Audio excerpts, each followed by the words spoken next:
Fellowship Church had its first service February 1st, 2009. But many years before that, God had given me a wonderful blessing in a friend named Lance Parrott. In 2006, Lance and I met at a restaurant in downtown Bowling Green, and we began to talk and we began to pray about what God was possibly laying on our hearts in terms of planting a church. Many things transpired over the next couple years that I never would have had a vision for, never would have had any inkling of an idea of what God was doing. And I can only say and testify that God has been faithful, God has been gracious to guide us as pastors, but to guide us as a church. In the early days of Christ Fellowship, the Lord was working in lots of different ways. I think that was very evident. I think that the most important thing to note is that the Lord was showing us that the gospel is an urgent message that needs to reach all people. He was doing that by allowing us to love people from all ages, from different backgrounds, different stages of life, from different nationalities, skin colors. And I think that today that shows because the community that is represented here at Christ Fellowship, we are here to love Jesus and to worship Him.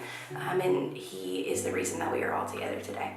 As I think back to the early days of Christ Fellowship, just really humbled to think of those 18 individuals who said, I'm going to go out on a limb here and join this tiny little church plant here in Sugar Maple Square, not knowing sort of what the years ahead would look like.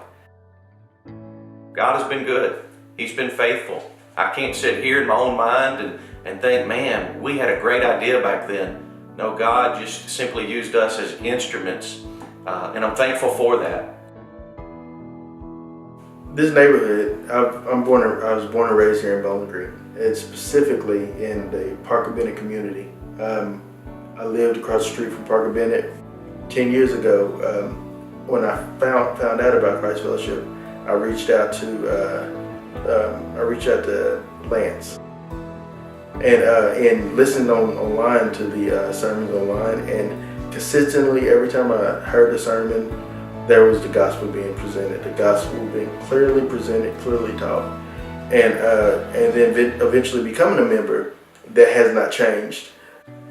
We've seen God do amazing things in 10 years as a church. We've seen God save people from all different walks of life, people who are college students, working professionals, internationals, refugees, even men from Hope House's program Living Recovery Home.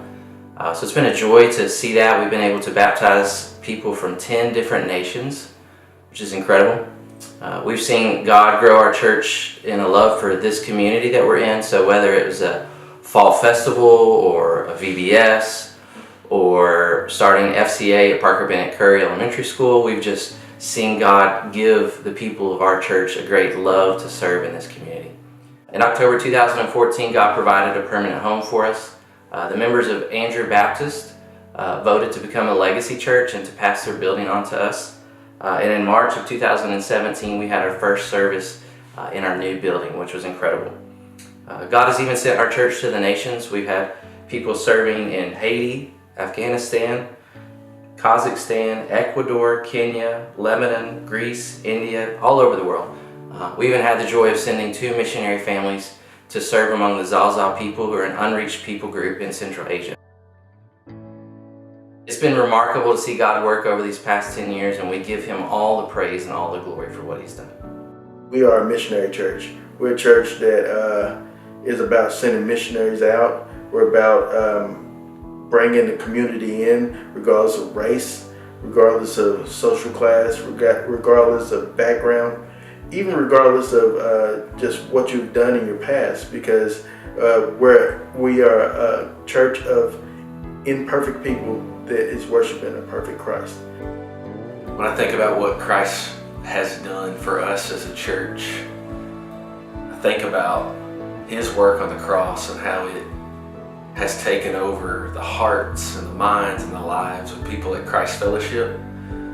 Paul says in 1 Corinthians that he delivered what was of first importance, what was the priority, what should be the loudest things about their lives, and that was the gospel. That Christ died for our sins according to the Scriptures, that he was buried, and on the third day he rose again according to the Scriptures. And that's what God's done here. He's made Jesus the loudest thing about our church. One way that Christ Fellowship has meant a lot to me at college has been how well the people of Christ Fellowship love one another, how well the pastors faithfully preach the gospel to the congregation, and just how well and encouraged I've been by them. It's been so good for me to be loved by the church and to see that Christ Fellowship truly wants to honor God with all of their heart and to make Him proclaimed in this city in Bowling Green.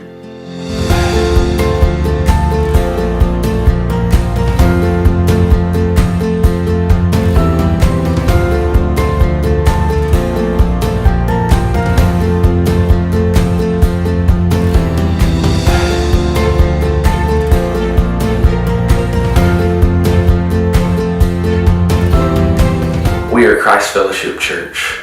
Christ is, was, and always will be enough for us.